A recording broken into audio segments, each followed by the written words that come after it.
Everyone in here just wants to get better, and it's possible to get better, but there's basically, why do so many people get stuck in this range? Most people when they read, let me just kind of erase things here. Let's assume these are words on a page, okay? These little dashes, we'll just pretend they're words on a page. Most people when they read, let's say this marker is your eye, most people read something like this.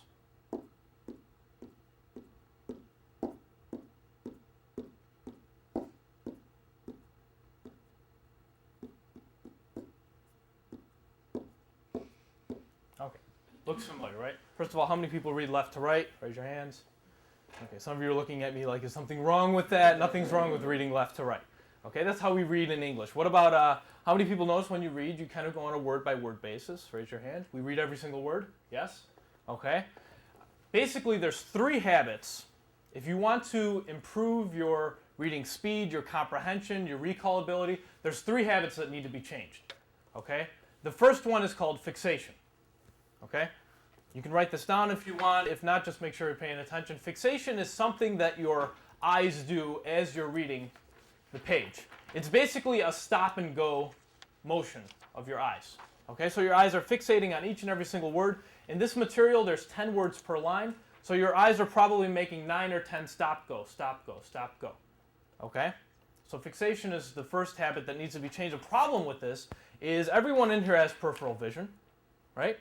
You can see more than one word at a time. We just never were really taught how to read groups of words, how to read phrases and things like that all at once. We were taught to read on a word-by-word basis. The other problem with fixation is sometimes it causes a little irritation with your eyes. When you're reading, you ever read for an extended period of time and after a while you just have to rub your eyes or you just have to look away from the page for a moment? It's because your eyes are constantly stop, go, stop, go. It's this herky-jerky motion and it makes reading sometimes uncomfortable for an extended period of time. Okay, so fixation is habit number 1 we have to change. Habit number 2. Some of you laughed when I went back. How many people have gone back to reread material? Yes, everybody has done this. You ever read a whole page and afterwards you look up and you're like, I have no clue what I just read? This is, I'm sure, happened to you before, right? This second habit is called regression. Regression is a habit, average person does it 33% of the time.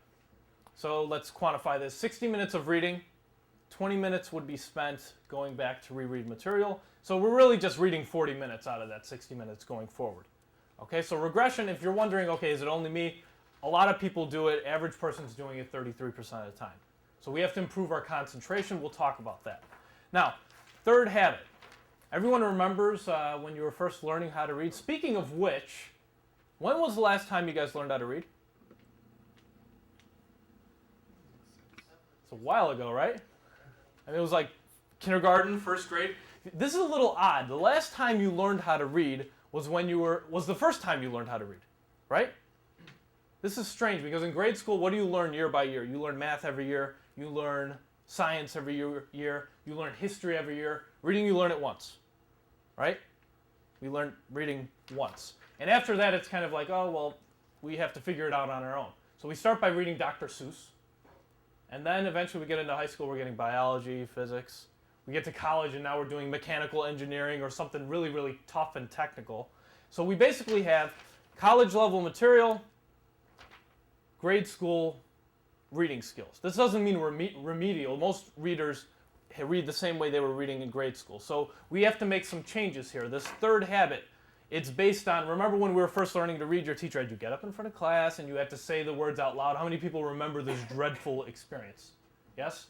Okay, especially if, like for me, English wasn't my first language, so saying the words out loud in front of, if you messed up on a word, people would make fun of you, right?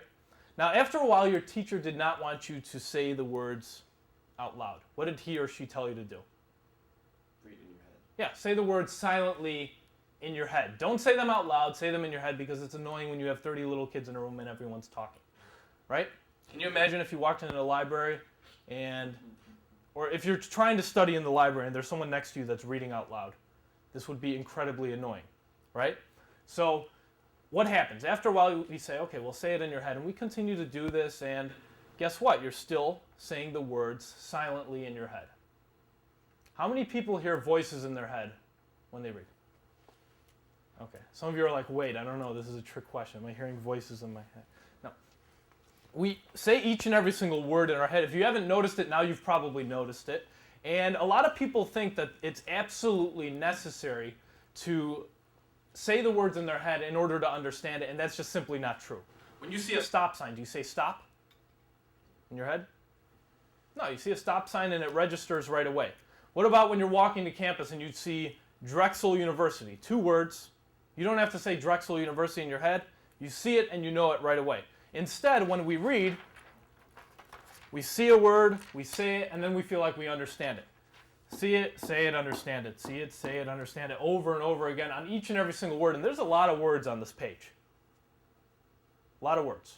So this habit, if you're keeping track over here, this habit is called auditory reassurance. It's number 3. This is the worst habit. It's also called subvocalization. Okay, these are just fancy words for you're saying the words silently in your head. Okay? Now, why is this a problem? Well, let's do a little experiment, actually. Everyone here has an article. Anybody not have an article that walked in a little later? Doesn't have one of these? Okay, if you have an article, we read for 1 minute up to a certain line. What we're going to be doing now is, just as an experiment, we're going to read out loud for only a minute just to see how far can we get. You're going to pick up wherever you left off, wherever your line was. You're going to continue from there. Now, you don't have to read really loud. You could just whisper. You're going to hear other people whispering. We're not going to do this in unison, okay? That would be very hard.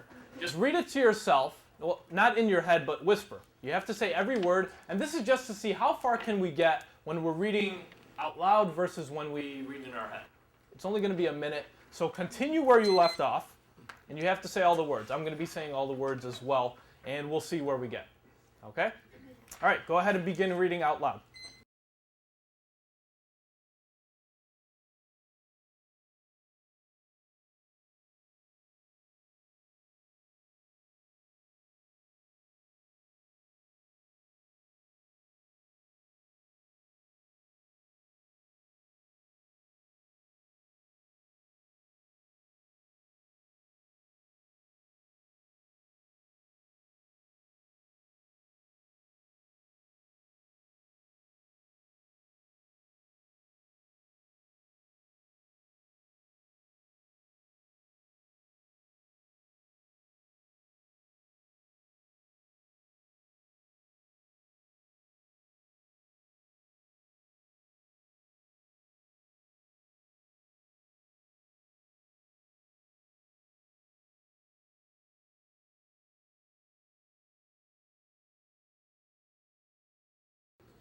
Okay, stop, draw another line where you stopped.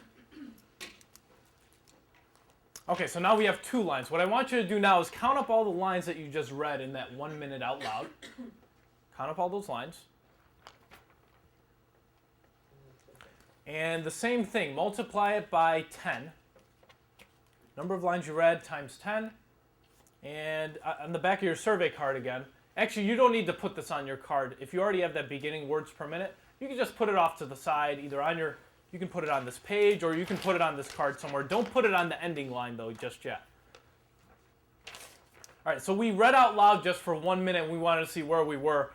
You probably noticed you were around the same area. Maybe a little faster, maybe a little slower. Was there anybody 400 words a minute or faster? It's kind of hard to talk that fast, right? Usually there's no one even beyond 300 words a minute. How many people were somewhere in the range of at least one word per minute, right, to 250? Anywhere in that range? Raise your hand. Okay. It seems like everybody has fallen into that range. So what do we see out of this? First of all, we're probably either a little faster or a little slower, maybe by a few words, but around the same range. If you were a little faster, it could be because when you read out loud, you don't go back, right?